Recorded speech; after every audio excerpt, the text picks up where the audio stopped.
আবারও আজকে একটা নতুন ভিডিও নিয়ে চলে এসেছি। তো এটা তো একদিন আগের ভিডিও, তো এডিট করতে টাইম পাইনি বলে ভিডিওটা পোস্ট করা হয়নি। এটা হচ্ছে আমাদের বাড়ির রান্না পুজোর ভিডিও, যেটা আমি শেয়ার করতে পারিনি, একটু লেট হয়ে গেল। তো আমাদের সমস্ত সব কিছু যা যা রান্নাবান্না হবে সমস্ত সব কিছু আমরা কেটে সব জোগাড় করে রেখে দিয়েছি, মশলা বেটে।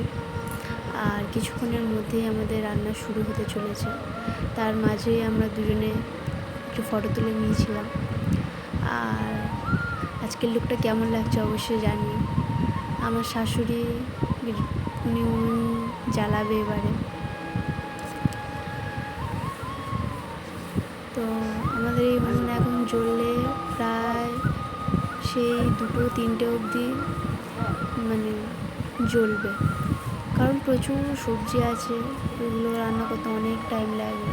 আর রান্না পুজো যাদের বাড়িতে আছে তারা অবশ্যই জানে কী হয়। পরের দিনের লুক হচ্ছে এটা। আর এই হচ্ছে সমস্ত সব রান্নাবান্না যা যা হয়েছিল। আর রাত্রিবেলা কোনো ভিডিও করিনি, এত শরীর ক্লান্ত ছিল। আর সমস্ত সব কিছু এখানে রাখা আছে। এ হচ্ছে মাকে সাজিয়ে দেওয়ার জন্য এগুলো রেডি করা আছে। আর রান্না পুজোর পান্তা কার কার খেতে ভালো লাগে অবশ্যই কমেন্টে জানাতে ভুলবেন না। এইগুলো হচ্ছে লোকজনকে খাওয়ানোর জন্য। আমাদের বাড়িতে মোটামুটি লোকজন আসে, নিমন্ত্রণ করা হয়।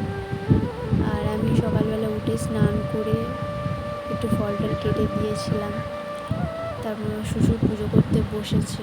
উনুনটাকে একটু সাজানো হয়েছে, কারণ এখানে রান্নাবান্না হয়েছিল তাই। আর মায়ের ডালাও সাজানো হয়ে গেছে। তো